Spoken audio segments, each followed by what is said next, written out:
जय जगन्नाथ। नमस्कार प्रिय दर्शक बंधु। देवानांच ऋषिणांच गुरु कांचन सनिभम बुद्धिभूतम तैलेक्यसो तम नमामि बृहस्पति। प्रिय दर्शक बंधु, आमर 9 गोटी ग्रह मध्य दुईटी सर्वशक्तिमान ग्रह बृहस्पति शनि, यही दुईटी ग्रह गोचर उपरे मानव समाज व मनुष्य उपर बहुत प्रभाव पकई था। धन, विद्या, विवाह, संतान, अर्थ, मान, सम्मान, प्रतिष्ठार मालिक होती बृहस्पति, जहाँ को गुरु कह जाए। जदि आपण गुरु कृपा जदि आपण गुरु कृपार जदि आपण वंचित होती जीवन में किसी भी आपण करें ना। हे गुरु तुम्हें मंगलमय, कृपा बिना मुक्ति नहीं। 9-10-2024 देवगुरु बृहस्पति वक्र चलन होइछि। 4-2-2025 पर्यंत ये वक्र चलन रहिबो। यह प्रभाव में देवगुरु कृपा मेष राशि, कन्या राशि, मकर राशि, मिछा राशि एवं कर्कट राशि अति शुभफल पाइबे। यही वक्रगति कौन, वक्रगति क्या कहुए, या भर बहुत किसी अच्छी कहवाक समय नहीं, पचर के आलोचना करिया। आसन देखा बृहस्पति गोचर प्रभाव में की फल प्रदान करुछि। जीवे द्वितीय धनधान्य भोगी, सुतार्थ लाभ नवपंचकेशु, जामित्र संस्थे विपुलाच लक्ष्मी एकादश सर्वफल ददाति। जीवे द्वितीय धनधान्य भोगी, सुतार्थ लाभ नवपंचकेशु, जामित्री संस्थे विपुलाच लक्ष्मी एकादश सर्वफलम ददाति। अर्थात जीवे जीवे अर्थ बृहस्पति, जीवे बृहस्पति यदि आपण राशि गोचर द्वितीय स्थान में अच्छी विपुल अर्थ प्रदान करिवो। जीवे द्वितीय धनधान्य भोगी, सुतार्थ लाभ नवपंचकेशु, जदि बृहस्पति आप पंचम एवं नवम स्थान को जाइए गोचर करिसेंती, सुतासुत लाभ, संतान लाभ, संतान मान विद्या क्षेत्र में अग्रगति, धार्मिक संस्थार नियोजन, गुरु कृपा धार्मिक क्षेत्र में नियोजन रखिबो। जामित्र संस्थे विपुलाच लक्ष्मी, सप्तम बृहस्पति नूतन बिजनेस, व्यापार, वाणिज्य एवं धन संपत्ति वृद्धि करेबो। एकादशेश सर्वम फलम ददाति। जदि बृहस्पति एकादश स्थान में अच्छी आपण जहाँ मन इच्छा करेंगे सब पूरण हम। ये हूँ बृहस्पति शुभ फल। आउ बृहस्पति अशुभ फल अच्छी। जन्मे रासम सुराचार्य राम राजा वनंगतम, तृतीय बलिबद्ध, चतुर्थे विंशलोचन, द्वादशे सगर राजा, दशमे मधुकैठव्य, अष्टमे कुरुराजा च, षष्ठे कर्ण निपात। अर्थात बृहस्पति यदि जो जन्म बृहस्पति चलती बृहस्पति निज राशि अवस्थान करे, जन्म राजा सुराचार्य राम राजा वनगत, अर्थात रामचंद्र जन्म बृहस्पति रे राज सिंहासन बसिया परिवर्ते वनवास जाइथिले। तृतीय बलिबद्ध, तृतीय बृहस्पति बलिराजांकर थिला, वर्तमान तांकर वामन अवतार तांको पाताल को छड़ा जाइथिला। चतुर्थ विंशलोचन, चतुर्थ बृहस्पति रावण पड़ीथिला, अकाल निधन है, धन संपत्ति सब हराई। चतुर्थ विंशलोचन। द्वादश सगर राजा, द्वादश बृहस्पति सगर राजा पड़ीथिला, सवंश सह निजे मध्य मृत्युवरण करते। दशमे मधुकैठव्य, मधुकैठव नामक एक राक्षस थिला, तार जो दशम बृहस्पति चली से सी बद्ध होते। अष्टमे कुरुराजा, अष्टमे दुर्योधन अष्टम बृहस्पति चलता बेले परिवार सह से निजे निपात होते। षष्ठे कर्ण निपात, महाबली कर्णकर जो षष्ठ स्थान बृहस्पति गोचर करते अधीन मृत्युवरण करने पड़ा। ये हूँ बृहस्पति गोचर फल। ये हूँ पुराण मत। एवं आसन देखा बृहस्पति 12टी राशि कौन कौन सब प्रभाव पड़ुछि। प्रथम तो मेष राशि। मेष राशि व्यक्ति विशेष मानक देवगुरु बक्री चलन ये बृहस्पति द्वितीय स्थान अवस्थान हेतु बहुत शुभफल दब,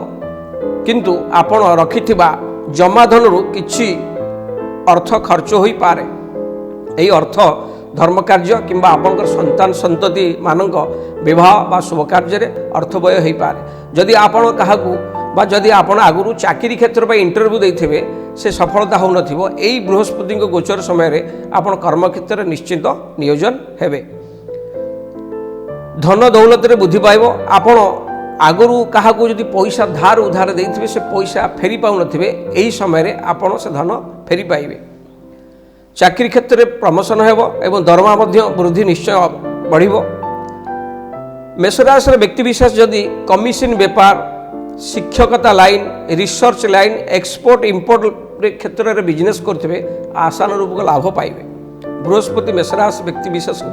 बहुत शुभफल प्रदान करिवो एमानक परिवार मंगल कार्य हम शुभ कार्य हम बहुत आनंद उल्लास बृहस्पति यही गोचर बहुत शुभफल दब जदि मेषराशि व्यक्ति विशेष माने आगुरी कौन पुराणा करज बा ऋण करथिबे तार परिशोध करिवे जदि मेषराशि व्यक्ति विशेष मैंने आगुरी कौन पुराणा रोगे पीड़ित थे से रोगरू मुक्ति पाइबे प्रायतः देवगुरु चलन मेषराशि अति उत्तम फल प्रदान करिवो एबे आसन देखिबा वृषराशि देवगुरु वक्र चलन जन्मस्थान देवगुरु गोचर धन क्षेत्र आय क्षेत्र मध्यम जन रहिबो संतान मानक क्यारियर संतान संतति स्वास्थ्य को नहीं चिंतित रही पारती बहुत पराक्रमशाली व्यक्ति बहुत प्रभावी व्यक्ति आपण को शत्रुता आचरण करेंगे बहुत लोक आपण निंदागान करेंगे देवगुरु अष्टम भावर मालिक हो लग्न अवस्थान हेतु शारीरिक कष्ट भोगी पारती यथा गैस जनित रोग मेद जनित रोग पेट जनित रोग इत्यादि आप कष्ट अनुभव करें शरीर पर यत्नवान हवा जरूरी वृषराशि जदि वृषराशि कौन युवक युवती जदि आगुरी कौन विवाह समस्या विवाह बारंबार भांगी थाए विवाह समस्या आसुए से निश्चय विवाह बंधन में आबद्ध हेबे एवं वृषराशि देवगुरु बृहस्पति गोचर शुभ अशुभ मिश्रा मिश्र फल प्रदान कर आसन देखा मिथुन राशि देवगुरुंकर गोचर सप्तम और दशम भावर मालिक होई द्वादश स्थान को गोचर करने हेतु देवगुरु एक वक्र चलन सेतेटा शुभफल देव नहीं क्या कटु वचन कहतु ना अजथा झगड़ारू दूरे रहा चेष्टा करूँ निजर स्वास्थ्य एवं पत्नी स्वास्थ्य को लेकर आप जत्नवान हवा जरूरी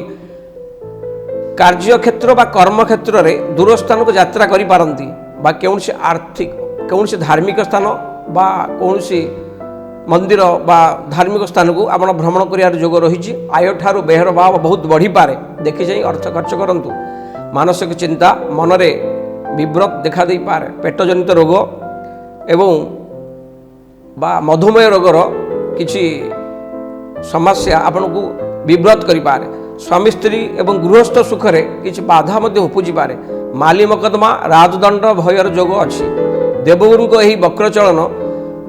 बहुत सावधान होई मिथुन राशि व्यक्ति को चलवा पड़ो कारण देवगुरु का यही चलन मिथुन राशि सेतटा शुभंकर हो न पारे आसन देखा कर्कट राशि देवगुरु का गोचर नवम और षष्ठ स्थान मालिक होई एकादश स्थान को गोचर करने हेतु अति शुभफल प्रदान कर पिता साहाय्य सहानुभूति आपन को मिल सद्गुरु कृपा लाभ करी ईश्वरीय भक्ति निमग्न हेबे कर्म क्षेत्र में उपरिस्थ ऑफिसर को साहाय्य आपन निश्चय पाइबे व्यापार वाणिज्य लाभवान निश्चय हेबो सामाजिक क्षेत्र में समाज में प्रशंसित हेबे शत्रु पराजय हेबे समस्त कार्य जययुक्त हेबे कर्कट राशि युवक युवती मानकर विवाह कार्य निश्चय संपादन हेबो जो विवाहित दंपति कर्कट राशि व्यक्ति विशेषकर जो विवाहित दंपति संतान क्षेत्र में समस्या लगी रही कहार संतान से निश्चय पुत्र संतान लाभ करेंगे से समस्या दूर हो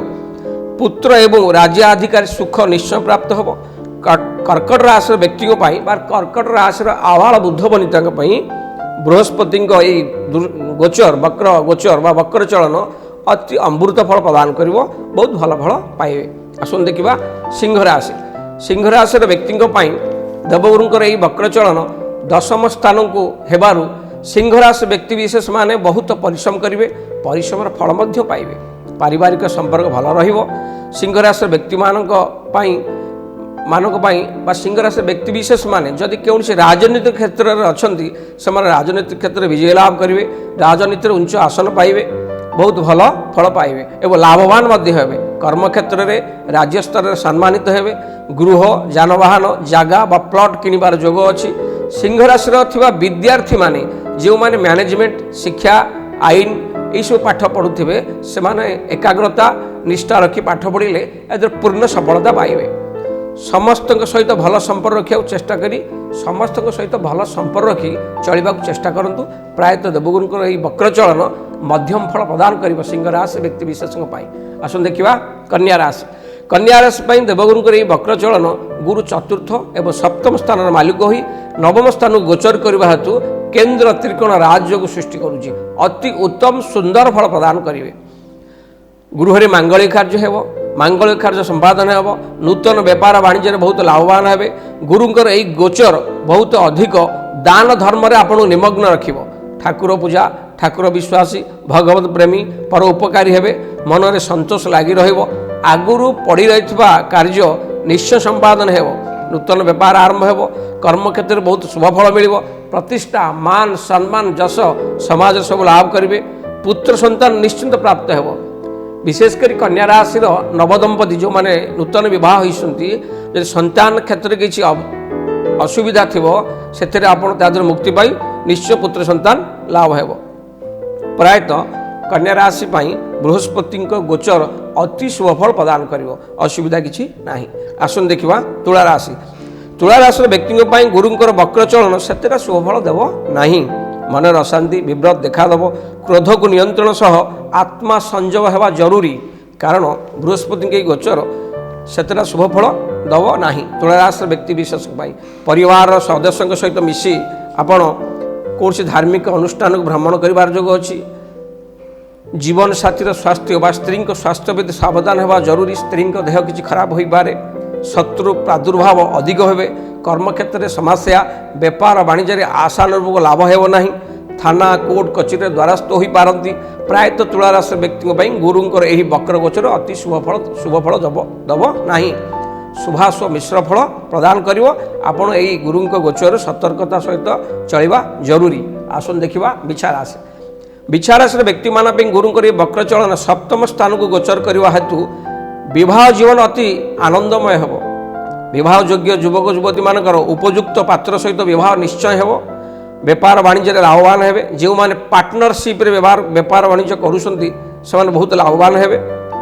निश्चिंत लाभवान हे बिछा राशि व्यक्ति मानकर संतान संतति माने उच्च शिक्षा लाभ करेंगे पाठ पढ़िया विदेश जापारती आपण संतान माने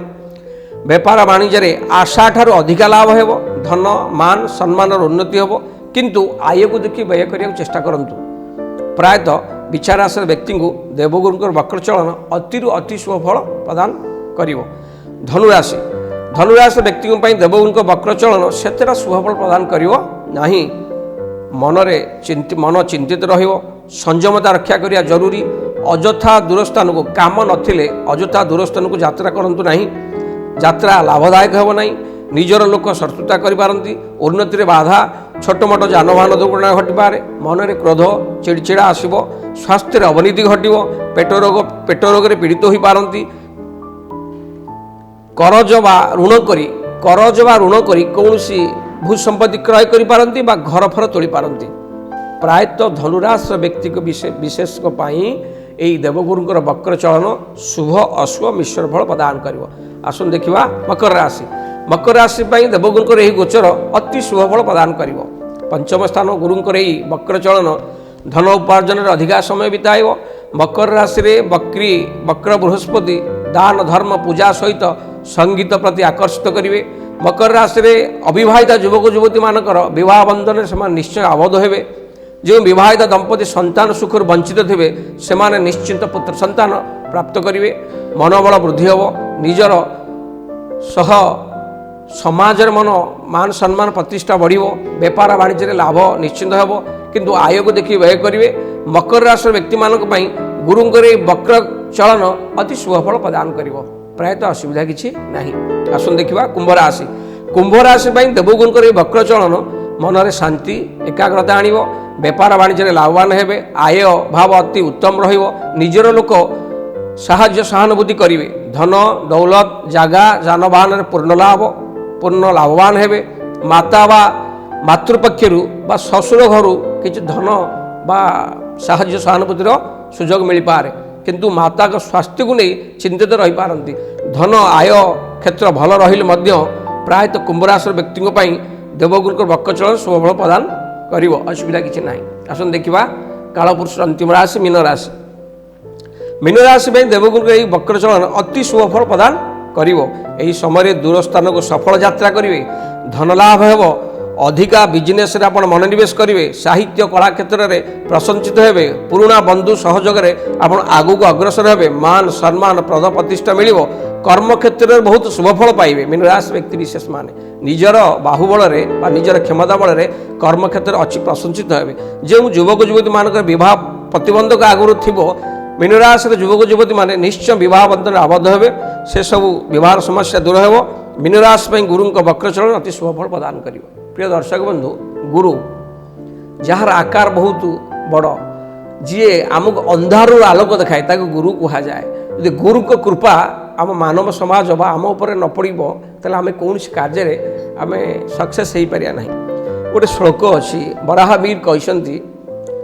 କି କୁର୍ବନ୍ତି ଗୃହେ ସର୍ବା ଯସ୍ୟ କେନ୍ଦ୍ର ବୃହସ୍ପତି ମତ ମାଥଙ୍ଗେ ଇଉନ୍ତନା ଏକାହନ୍ତି କେଶରୀ। ତମ ଜାତକରେ ଯଦି 8ଟା ଗ୍ରହ ଖରାପ ଥିବେ, ଯଦି ଗୋଟିଏ ଗ୍ରହ ଗୁରୁ ବଳବାନ ଥିବେ, ଲକ୍ଷେ ଗୁଣକୁ ହରିବେ।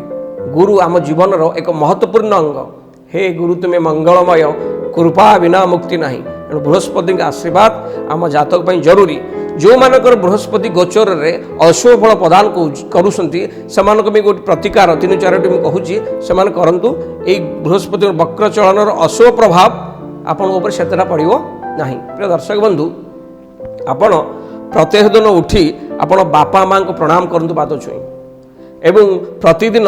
ଗରୁଡ଼ ପୁରାଣ ପାଠ କରନ୍ତୁ ବା ବିଷ୍ଣୁ ସହସ୍ରନାମ ପାଠ କରନ୍ତୁ, ବା ପ୍ରତ୍ୟେକ ଦିନ ଶୁଦ୍ଧ ସ୍ନାନ ସାରି କେଶରକୁ ମୁଣ୍ଡରେ ତିଲକ କରନ୍ତୁ, ଶ୍ରୀହରି ବିଷ୍ଣୁଙ୍କୁ ଦର୍ଶନ କରନ୍ତୁ, ଏକ ହଳଦିଆ ରୁମାଲକୁ ପାଖରେ ରଖନ୍ତୁ। ଏବଂ ଆଉ ଗୋଟେ ସୁନ୍ଦର ପ୍ରତିକାର, ପ୍ରତି ଗୁରୁବାର ଦିନ ଚଣା ଗୁଡ଼ 5ଟି ପାଚିଲା